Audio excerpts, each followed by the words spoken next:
the truth is that when we're stressed, we're fueled by discomfort. And even though it seems like we're living in a lot of thoughts, what's actually driving us is feelings.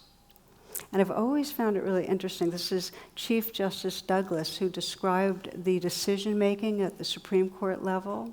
And he said 90% of the decision is made by feelings, and the other 10% by thoughts to rationalize the feelings that we've just decided on.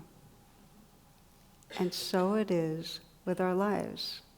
If we really look at the decision-making and how we move through a day, it's based on feelings.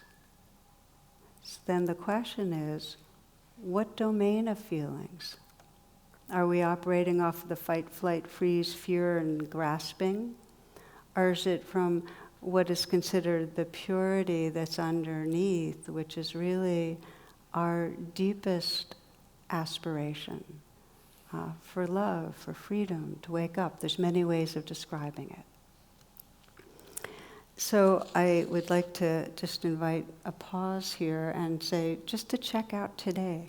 You know, just what was today like for you? And you might just close your eyes for a moment. And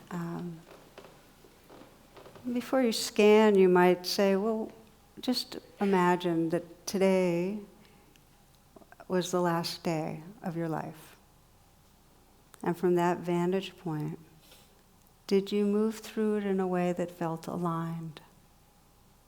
It's okay that you were doing small tasks, but did you navigate whatever the conversations or activity was with a quality of wholeheartedness, of authenticity, of presence?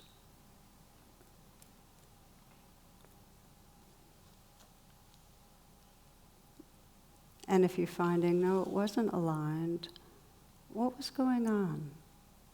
Was there a sense of being on automatic, and that maybe behind the automatic, the kind of familiar fuel of anxiety, like me trying to get things done? Or was there judging? Was there worrying, planning?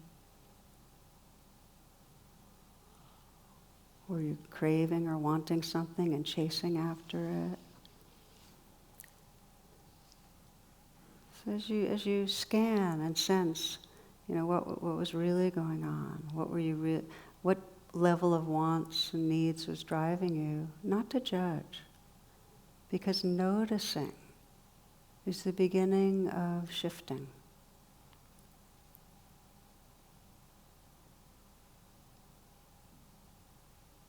You might think of it in a developmental way as where you're being driven by egoic intention, which is very familiar, very habitual.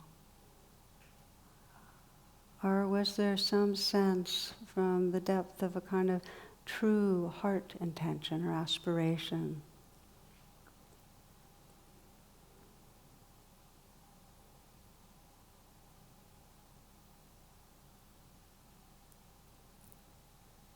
And you can keep this reflection in mind. If you'd like to open your eyes, you're free to, just to maybe further define when I talk about egoic intention. It comes down to really the intention to defend against threats or problems, to promote our self-interest, to secure our attachments, to make ourselves feel better and not to feel worse. That's kind of the egoic level. And I often describe it in terms of a spacesuit that we get born into a planet that's inherently challenging, and we develop this egoic spacesuit to help us navigate, and we need it. And it helps us say, oh, danger there, go that way, and hey, something you need and want that way, go after it, and we navigate with it. But if we're living constantly, if our life is wall to wall being driven by egoic intent, then we get identified with the spacesuit and we forget the consciousness that's here. We forget the heart that's here. We forget a much more deep and vast and mysterious belonging that really can carry us home.